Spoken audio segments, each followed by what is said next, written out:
Okay. Assalamualaikum dan salam sejahtera. Alhamdulillah, hari ini program webinar bersama iHuman kembali lagi secara siaran langsung. Okey, program pada hari ini adalah anjuran daripada iHuman bersama dengan Pusat Kejuruteraan Kardiovaskular IJN-UTM bersama dengan kerjasama Sekolah Kejuruteraan Biomedical UTM. Okey, saya Siti Nosyairah binti Anis adalah postdoc di bawah Pusat Kejuruteraan Kardiovaskular IJN-UTM adalah sebagai moderator anda pada hari ini. Okey, sebelum itu saya ingin menjemput semua penonton untuk mengisi borang kehadiran di dalam ruang di komen.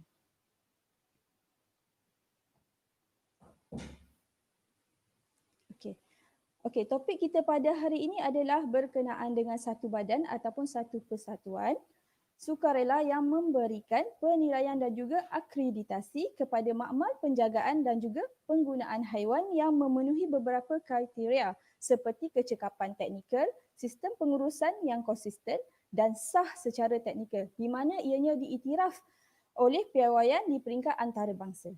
Okey, badan yang dimaksudkan adalah AAALAC iaitu Association for Assessment and Accreditation for Laboratory Animal Care ataupun dalam bahasa Melayunya adalah Persatuan Penilaian dan Pentauliahan Makmal dalam Penjagaan Haiwan. Okey, seperti yang kita sedia maklum, di Sekolah Kejuruteraan Biomedical dan juga Pusat Kejuruteraan Kardiovaskular IJN-UTM serta sekolah-sekolah dan juga pusat-pusat pengajian di UTM telah pun banyak menghasilkan penyelidikan dalam penghasilan ubat-ubatan, biomaterial dan juga bahan alat-alat teknologi perubatan yang membantu merawat pelbagai penyakit. Tahukah anda bahawa kajian ini semuanya memerlukan kajian lanjut ke atas haiwan sebelum diaplikasikan terhadap manusia? Ini adalah bertujuan untuk mengetahui keberkesanannya dan juga keselamatannya supaya ianya tidak memudaratkan kepada manusia.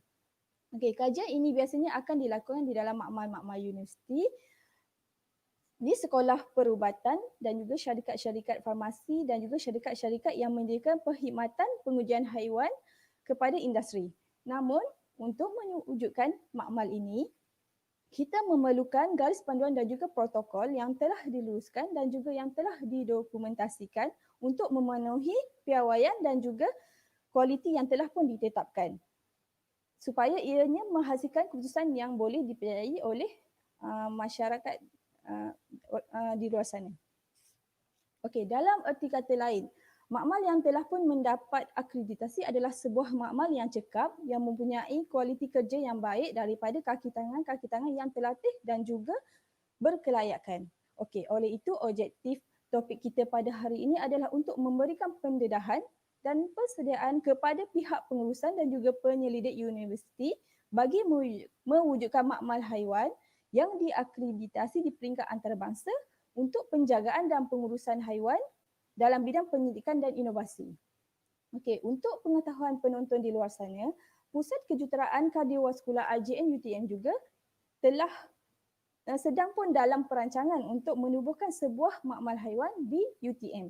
Okey, untuk mendapatkan maklumat lanjut mengenai pertubuhan AAALAC dan juga apakah persediaan yang perlu dilakukan untuk menubuhkan makmal haiwan ini, kami dengan berbesar hati telah pun menjemput seorang pakar penceramah daripada Universiti Malaya untuk menyampaikan ceramah pada hari ini. Okey, izinkan saya perkenalkan pakar kita pada hari ini iaitu Profesor Madya Dr. Wong Poi Fong iaitu daripada Jabatan Farmakologi Universiti Malaya. Dr. Wong merupakan Ketua Unit Pengujian Haiwan di Fakulti Perubatan Universiti Malaya dan yang paling penting beliau adalah perunding ad hoc AAALAC International. Okey, sedikit latar belakang Dr. Wong. Dr. Wong berasal daripada Selangor di mana ia mendapat pendidikan ijazah sarjana muda di dalam Biomedical Science Universiti Malaya.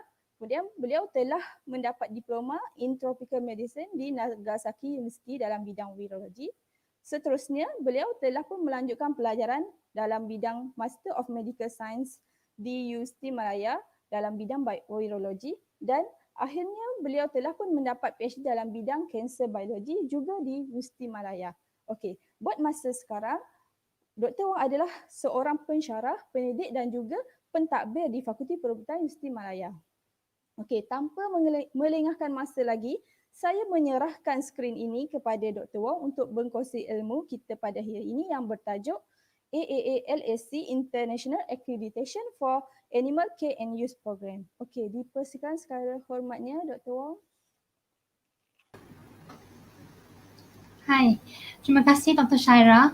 Salam sejahtera dan selamat pagi saya ucapkan kepada para penonton sekalian.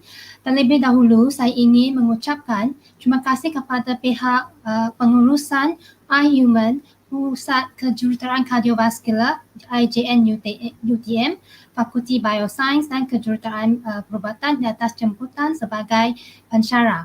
Ini memberi peluang kepada saya untuk menyampaikan mesej kepentingan penjagaan haiwan makmal yang digunakan untuk penyelidikan dan pengajaran. Topik saya agak spesifik ya, lebih relevan kepada pihak pengurusan, pengurus fasiliti makmal, teknisian haiwan dan juga para penyelidik ya. Saya akan bincangkan langkah-langkah persediaan mencapai akreditasi antarabangsa AAALAC untuk fasiliti haiwan makmal. Izinkan saya berceramah dalam bahasa Inggeris. Saya tunjukkan slide pertama saya.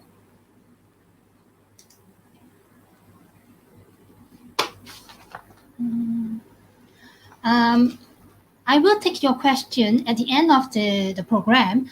You can write your email, your questions to me, or you can contact me through my email. And here is the website of address of our facility.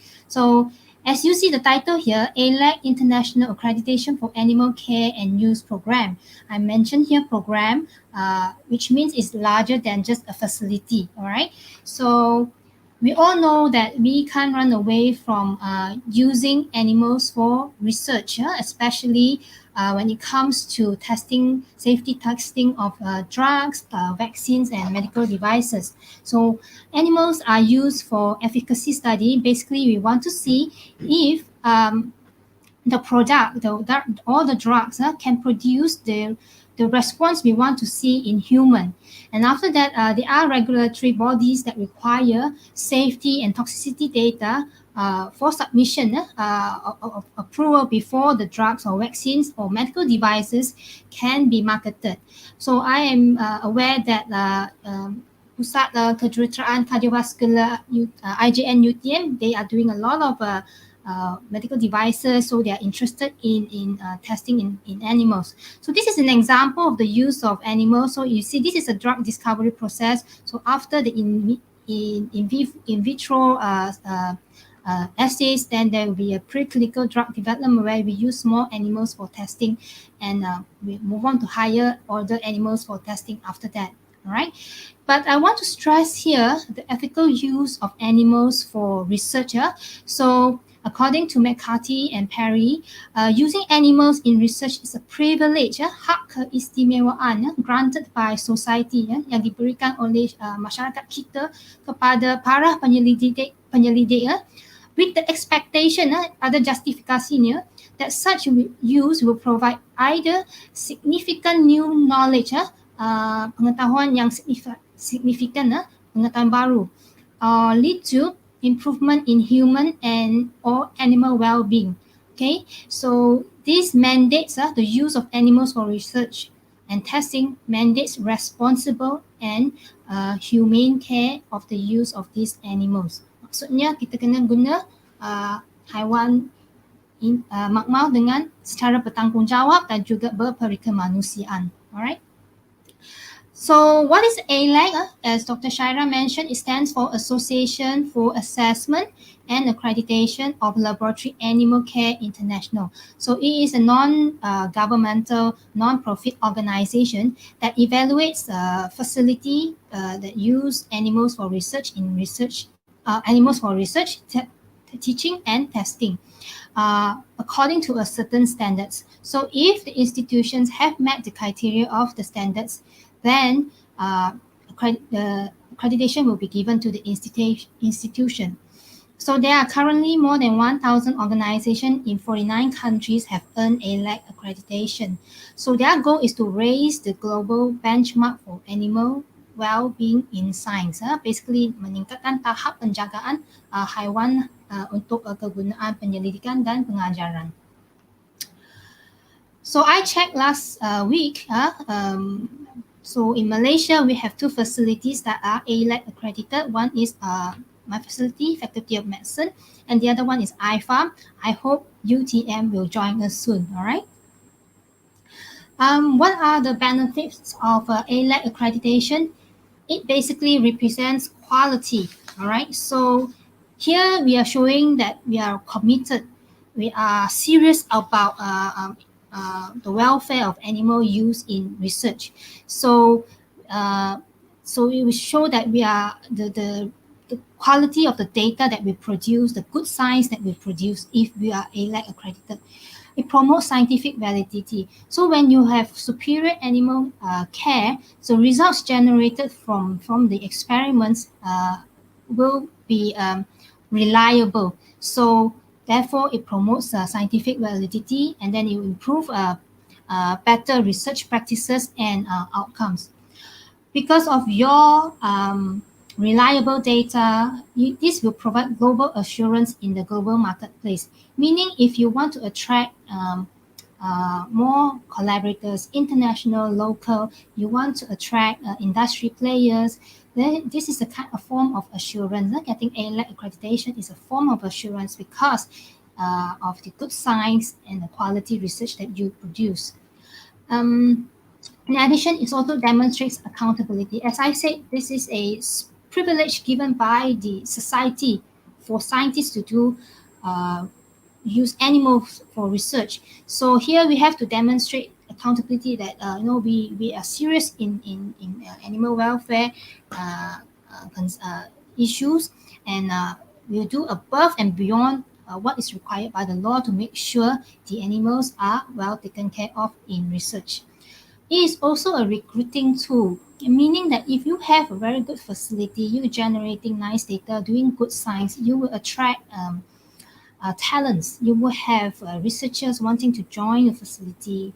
You will have collaborators coming to do the work and teaching even your own researchers, all right?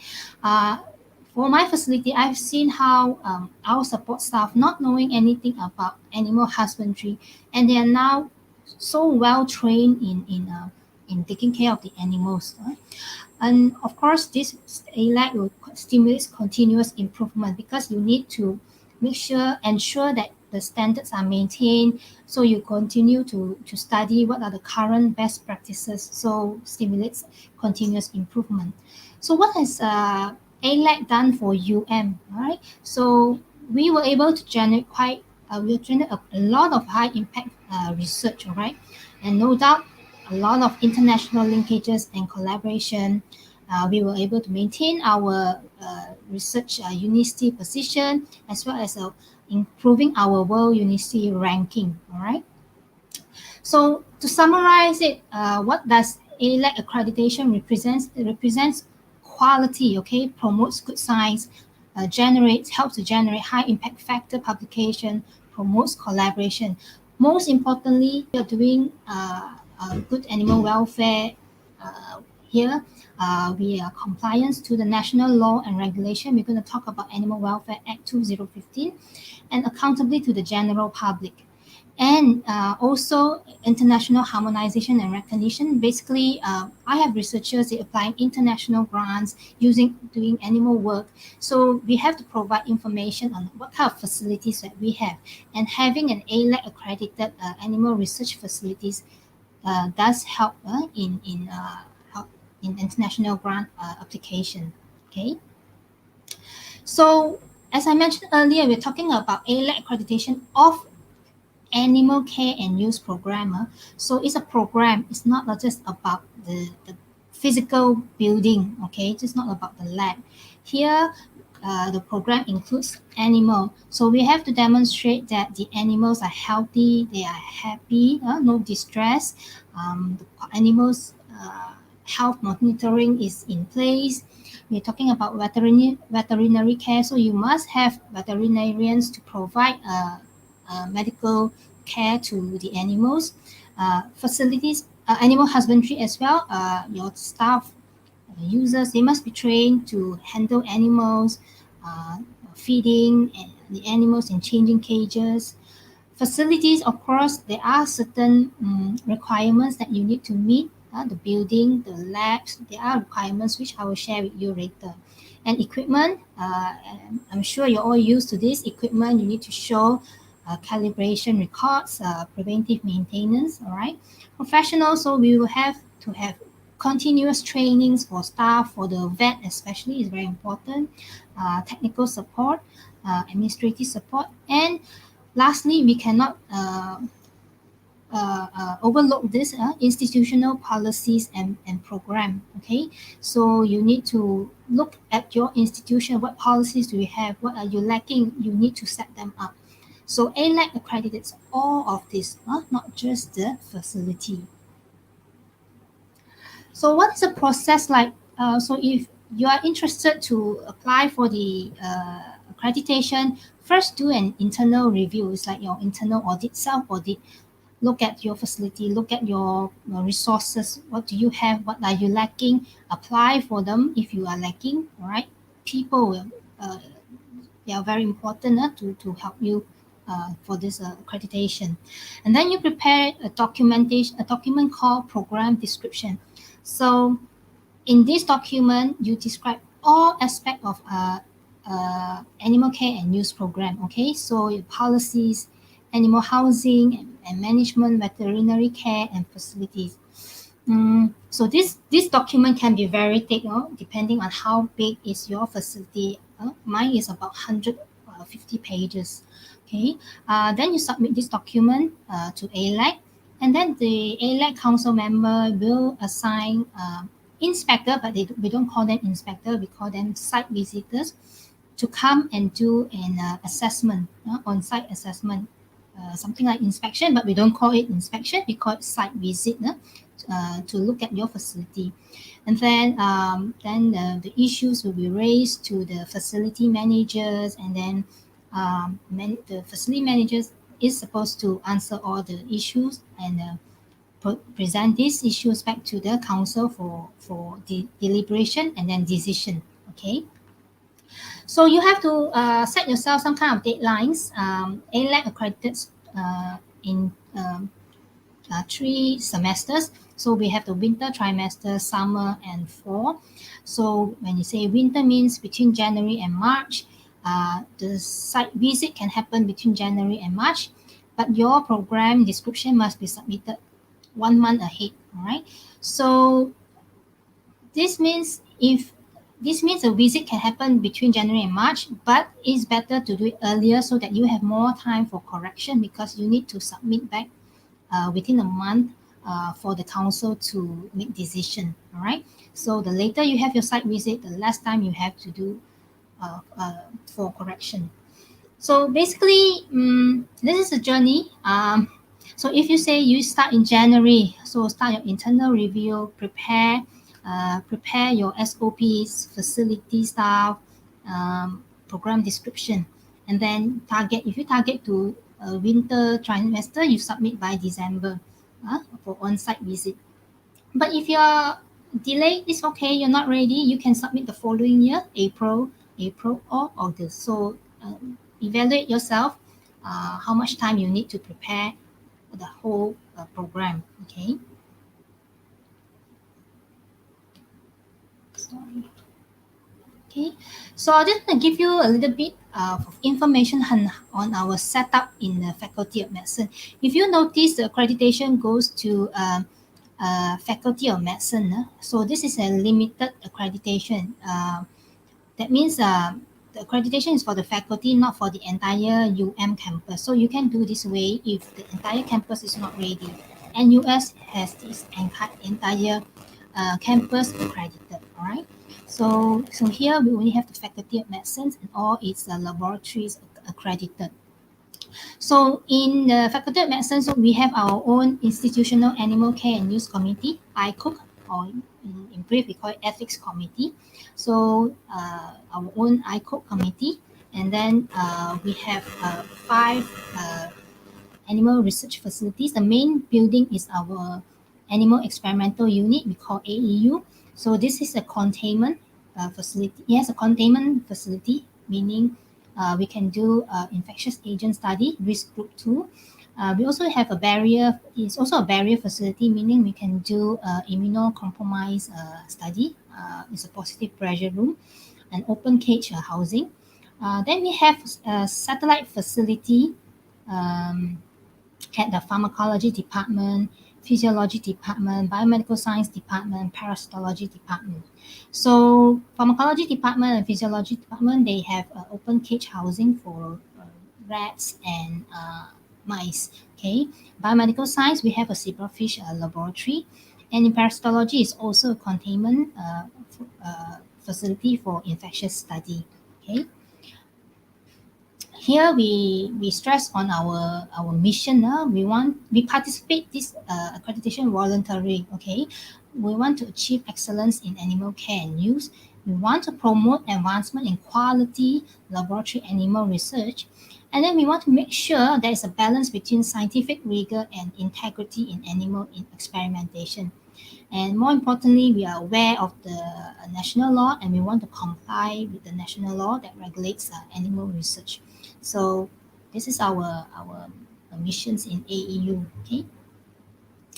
Just want to promote my facility a little bit. So AEU provides services like this. We do routine husbandry for our researchers. We can also do contract breeding for any specific strain that the researcher wants. We also offer toxicology assessment, bioefficacy assessment, disease model, and rodent and rabbit surgery workshop. Okay, surgery for the researchers actually. Right now we are preparing for our GLP certification. Later on, we will be able to offer pyrogen testing for in rabbits. Okay, for medical devices. We offer trainings, the usual animal handling and use training, veterinary medical care, AAALAC international consultancy, and also necropsy workshop. We have conducted quite a few trainings for local and even for facilities in Brunei, in Indonesia. Okay, we have done this kind of trainings for them. And these are the facilities that I'll explain later. So do visit our website to see what kind of help we can provide you if you're interested in animal research. Okay, so these are the examples of work that we have been able to carry out in this upgraded facility. So we have vaccine study, infectious agent studies. We can do orthopedic implantation study in our operating theater. We have nerve injury studies in our operating theater as well. I'm talking about clean room facility. And we can also do human tumor xenograft studies. And this is our local compound, local plant extract. We're able to do this in our positive pressure room. And most importantly, very interesting study, we can do in vitro reconstruction surgery in rabbit in our operating theater. So examples of work that we have carried out in our facilities. So back to preparing for AAALAC accreditation. First thing you need to do is identify resources and support. So it's very important that your management support this, okay, because they have to provide you finances, they have to provide you people, and of course give authority to the facility manager to make changes, because there will be resistance. So you have to prepare for resistance, and authority should be given to make changes. Okay, and then other resources like academic staff, technicians, support staff, you need to get them in, train them. Of course, identify contractors or engineers, because you need to upgrade your HVAC system, heating, ventilation, system. So you need their help, technical help. Okay, and identify standards. Look at the local and external guidelines. See if you can meet these guidelines or not. Right. So what are the standards that you need to take note of? AAALAC does not provide you with a standard. Okay, they don't have their own standard. They always refer to the national policy, the national guidelines, the national regulation. So in Malaysia, we need to comply to the Malaysian Animal Welfare Act 2015 and also the Malaysian Code of Practice for the Care and Use of Animals for Scientific Purposes. This is developed by LASAM, okay? So let's take a look. So what does the Animal Welfare Act say? Section 26(1), all right? So basically, it comes into force already on the 18th of July 2017.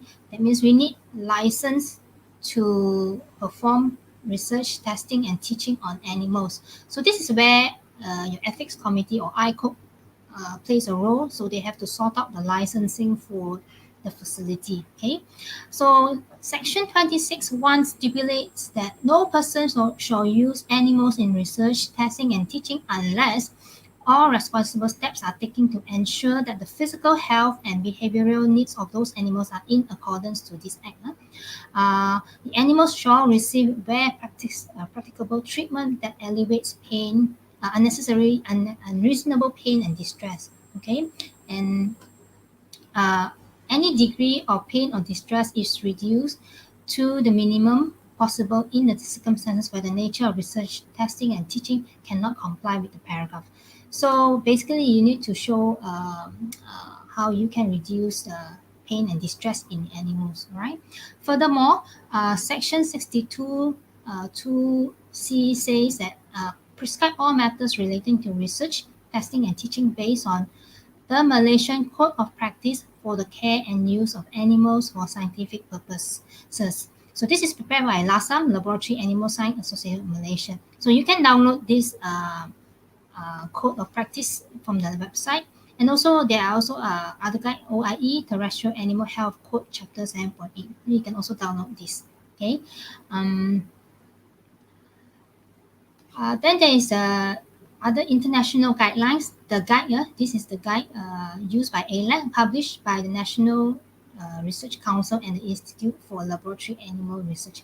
If a country does not have any regulation, usually AAALAC will follow the guide. So there are key concepts here mentioned: ethics and animal use, the 3 R's, humane care, animal care and use program, environmental, housing and management, veterinary care, physical plant. There are some specification given here that you can refer to. So you can download this guide, PDF copy for free at this website. I have the textbook, the hard copy. You can also have the Bahasa version translated by our UM team. You can buy this from the UM Press of here. The website is here. Okay, so other standards are AVMA panel in euthanasia 2013 and report on the AAALAC task force on rodent euthanasia. So this is euthanasia specs that you can refer to. And if you are doing infectious work, you also have to refer to Biosafety in Microbiological and Biomedical Laboratories 5th edition, right? So after you've identified your resources, your people, and the standards, whether you can meet this requirement or not, then you can review. It's time to review. Look at your facility, the animal environment and husbandry. Look at your ICOP. Are they doing what they're supposed to do? Are the number of members enough? So evaluate this. And then you need to, if you don't have already an occupational health and safety program, it's time to set up one. And also ensure this veterinary medical care program is available, okay? So upgrade physical plant. So this was 10 years ago, 2010, okay? 2010, this was our old animal house in UM. So if you look at the poor condition of the animal room, definitely this will not pass the accreditation. You look at there's basically no air ventilation, air conditioning, air ventilation. Temperature is not regulated. There's open windows here, open windows where the wild rodents can come in. The cages does not meet the requirement as stipulated in the guide, okay? And then we upgraded this into this way. So we have individually ventilated cages. We call this IVC. And then we have rabbit cages that meets the specs. And then we have open cages for mice and rats. Okay. Then we also incorporated an operating theater. So this is a positive pressure room. Okay. So to maintain the sterilized condition in the room. Okay. And we also have infectious agent study lab. This is what we call ABSL2 holding and procedure room. So you see we have even the biosafety level for the cage changing cage, all right? Cage changing station, sorry. And here is our another positive pressure room basically is for immunocompromised animals. So these animals need to be kept in a very sterile condition, okay? So we have a dedicated positive pressure room for such work. And of course, the number of equipment that we have, cage changing station, bathing disposal station, cage washer, and sterilizer. So bear in mind, the more equipment you have, the more cost is required to maintain them. Okay. And also we have a small animal in vivo imager. Okay, can do X-ray, can do fluorescence, and also bioluminescence.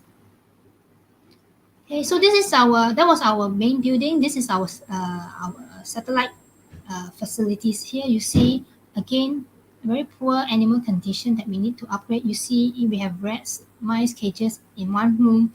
Then we have a cat cage here. Then again we have the open windows where wild rodents and other pests can come in and disturb the experiment, okay, and ruin your experimental data. So then we upgraded. So it became a miniature of AAU. Okay, so again we have nice cages according to specs. We have fast boxes. Right? Look at the flooring material and the panel, wall paneling, okay, and also the cage changing station. Okay. This is our zebrafish lab. So more and more recent now, people are using zebrafish model as a model of diseases. So we have one lab here with a whole rack of zebrafish tank for this kind of work. Okay, this is also AAALAC accredited. Okay, facility some more the micro and macro environmental control. So these are stipulated in the guide. Yeah, you need to have this requirement, meet this requirement: humidity 30 to 70%, temperature 19 to 26%, differential pressure, as I mentioned, negative pressure, positive pressure, okay, depending on the type of rooms that you have. And then very important, there must be air exchange because there will be odor, and ammonia discharge and all that. So you need to have air exchange. The requirement is 10 to 15 fresh air room changes per hour, okay? And the air should be drawn fresh from outside.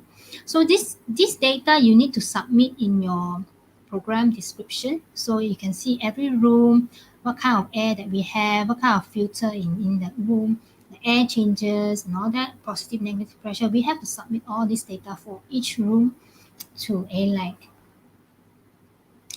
And then after that, you need to prepare SOPs because everybody does things differently. So if you have SOP, you want to make sure everything is standardized. Okay, so the staff are trained. You train the staff according to the SOP.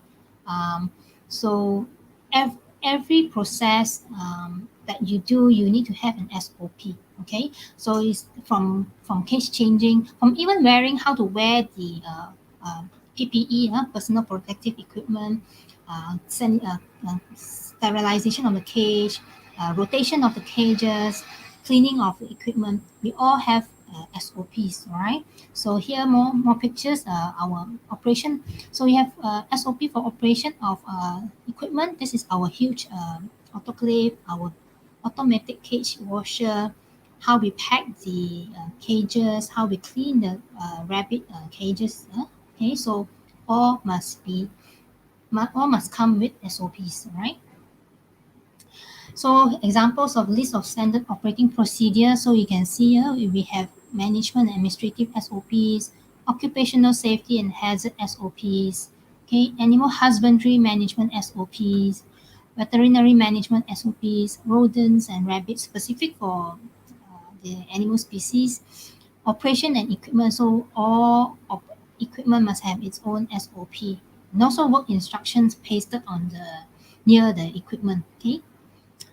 All right. So a little bit more on the animal environment and husbandry. So very important. You need to refer back to the guide. The cage space, what type of cage, material, size, number of animals that you can put in one cage. You cannot overcrowd them. Social housing is always emphasized in by AAALAC. Okay, you don't isolate the animal unless a special condition. So you always have to social house them because they are social animals. So social house these animals, and very importantly, provide environment and enrichment. Basically, provide hiding grounds. You see, we have leaves or that hiding grounds for the animals. We have nesting materials for the mother and the pups. Okay, and then we have tunnels and cubes for them to for rabbits to play, and we also have those chewing cubes for rats to bite on. Okay, so we have to emphasize on social housing and environment enrichment for the animals. So if you have monkeys, you have to provide large caging system for hanging bars for them to play. Okay. Um, More on the animals, as I mentioned, health monitoring on animals is very important because the site visitors, they want to know if your animals are healthy. Okay, so how you make sure your animals are healthy? So you can refer to FELASA, Federal of European Laboratory Animal Science Association recommendation. So they'll tell you they have a long list of organisms that you need to exclude or you may want to exclude. So depending on the kind of work you are doing in your facility, so you can select important pathogens that will disturb the experiment to be excluded from your facility. So you have to screen them. Okay, you need to establish a Sentinel program. Basically, put the animals there for long term and see what kind of screen whether they have any pathogens and for screening. Okay, so you need to establish this kind of monitoring. Other procedures that you need to do, you need to include a pest control program, just to make sure there are no wild rodents in the facility, pests like insects, all that you need to clean, okay, and control. Sanitization, of course, you have your SOP to clean the facility, to clean cages, but you must also show documents that you assess how you assess the cleanliness of the cages. Okay, so put some tests on these cages to test. So you need to provide evidence. Diet, you need to provide documentation on nutritional analysis, storage, very important. Expiry dates. You cannot use anything expired. You need to throw away. Bathing materials, you have to show material analysis, even water analysis. Okay, equipment, the usual things you have to show, calibration and certification, the yearly maintenance.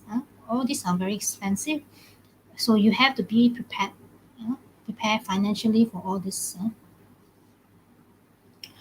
So we're done with the facility part. Now we're going to talk about the ICOP. So ICOP, this ICOP in Faculty of Medicine is made up of a chairperson, scientists. We have 4 of them. Attending veterinarian, we have 2. So we have one backup for rotation for emergency veterinary care. Then we have public members. We have 3, so they also are on rotation, and we have the secretariat who is a non-scientific person. Okay, so for the scientists here, we make sure we have a person who is a in the Committee of Occupational Safety and Health. OSH committee member is in here. Then we have one that is also well versed in infectious agent studies. So in UM, we have the Institutional Biosafety and Biosecurity Committee. So we also have one member that is our scientist here. Okay. The quorum for your ethics meeting is 1 scientist, 1 vet, 1 public member, and 1 non-scientist. Okay, so you can have more, but make sure you have these people this number for the meeting. Okay. So iCode will refine the animal use protocol form. So iCode set up the form so that researchers can fill in their protocol and then they can evaluate. So you have to take note on the non-pharmaceutical use drugs. So you have to provide scientific justification for putting non-pharmaceutical grade drugs in animals, right? And also here in UM, we make sure all users are trained. They have to provide evidence that they are trained before they can work on animals. And the source of animals, preferably with health cert in AAU, and the rest clean animals. All right. So ICO's responsibility is not only on approving the animal use protocol, but they also have to do semi-annual inspection, post-approval monitoring. That means they can do an audit, just audit the researcher and see if they are following the approved protocol. And also they have to address any kind of complaint on the animal welfare concern. Okay, so all of this documentation must be submitted to AAALAC. Okay, so apart from your ethics committee, it's time for you to set up your OSH program if you don't have one. So we did not have one when I set up AEU, so I have to come up with my own policy. So what is in this policy? We define animal workplace hazards, what kind of risk assessment that we need to do, what kind of health assessment for the users that we need to do, emergency procedures, reporting, ways to report incidents, injury and illnesses, and prevention and control strategies. So we have to plan a vaccination program for users and our staff, and also safety training. So we have to have laboratory safety, disaster emergency preparedness training for users and staff as well. So this is an example of a risk assessment form. So this is to be filled by the principal investigator. Okay.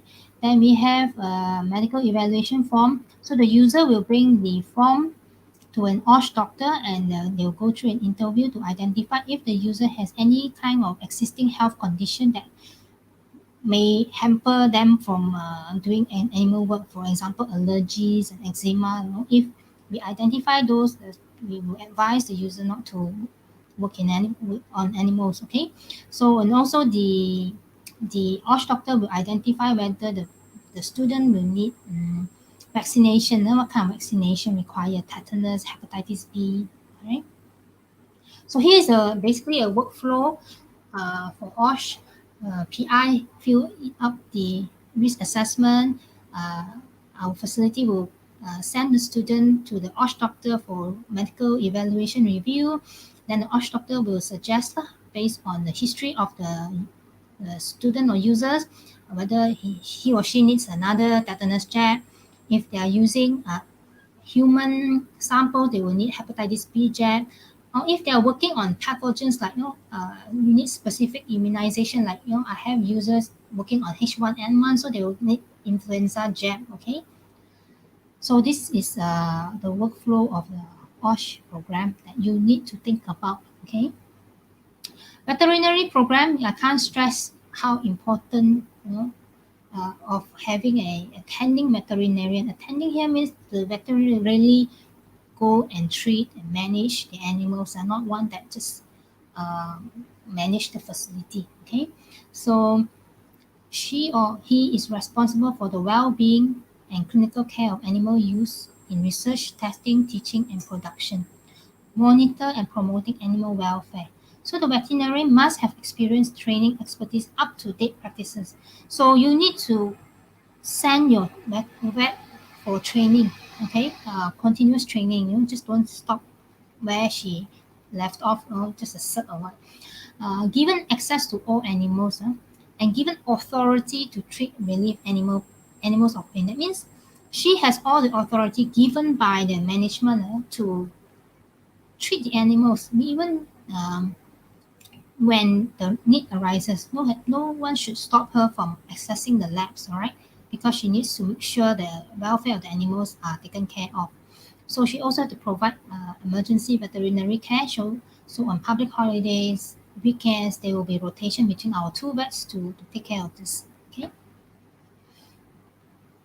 So she or he will have a list of SOPs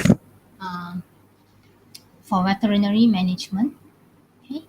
Trainings, yes, very important. I think the Malaysian Code of Practice also mentioned training is a must, so it's compulsory for animal users in UM. So we have our animal handling course, very routine 3 times a year, and then induction course, facility induction course, and based on specific needs, we also have the surgery workshop for users who are doing surgical experiments on rodents or rabbits. Okay, so you need to think about starting on trainings for users. Okay.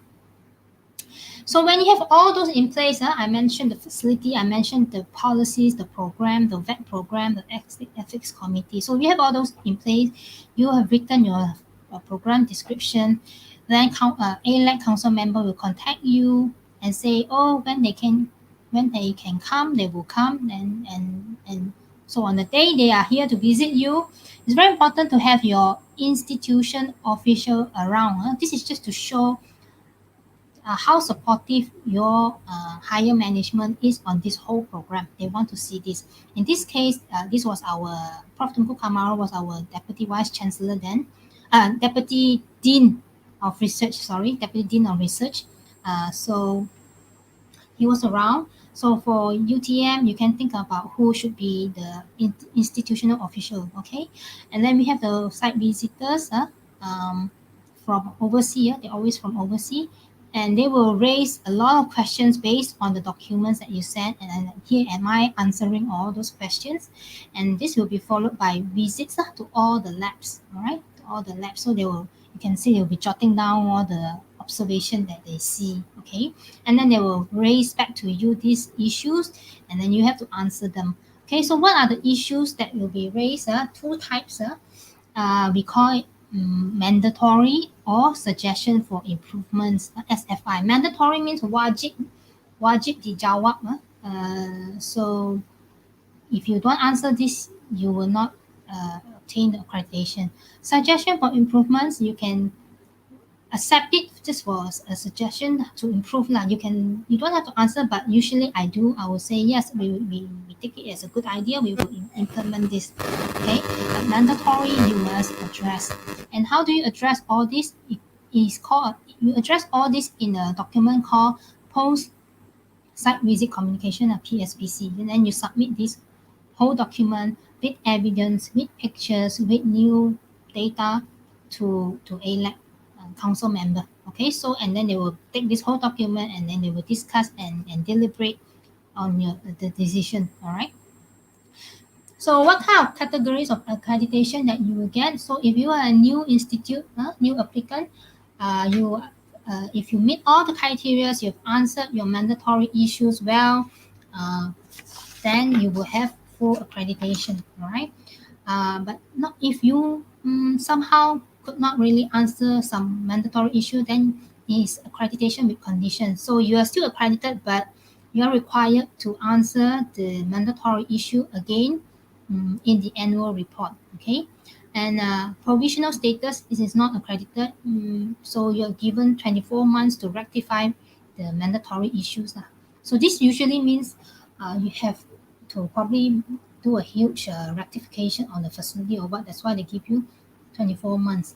Or the last one, you will not get at all, withhold accreditation.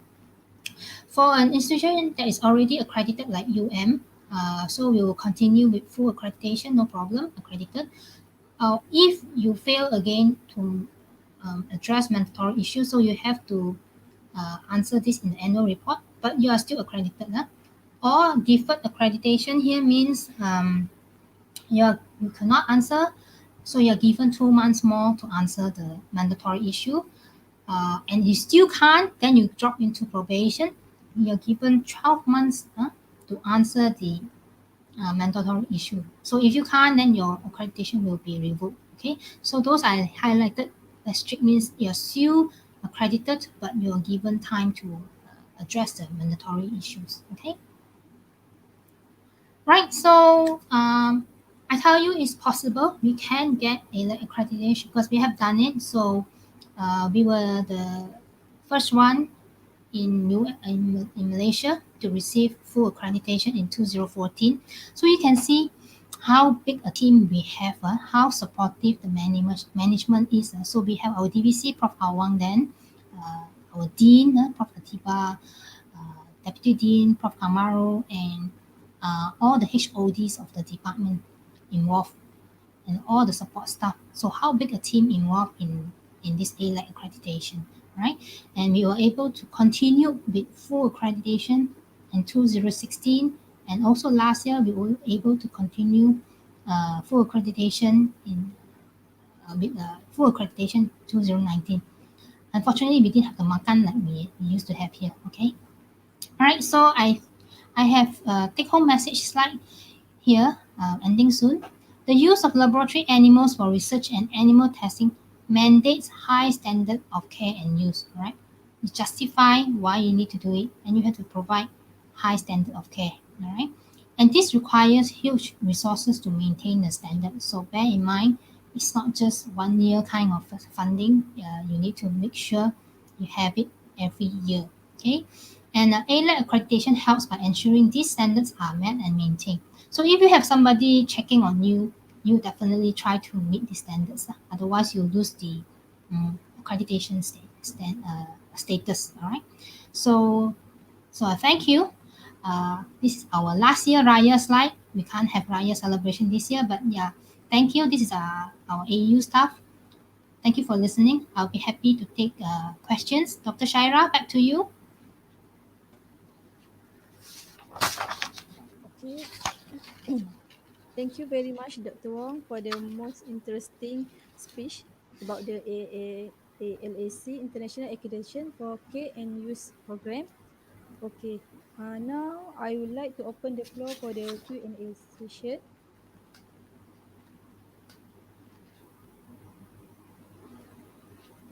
Okay. We have one question here, Doctor. Does the submission for audit for at fixed time every year, or we can submit whenever we are ready? You can submit earlier, but you know the deadline is always December 1st, April 1st, and August 1st. So whenever you are ready, you can submit. But so it depends on which date you're nearer to, then you'll be fall under that trimester for site visit. Okay.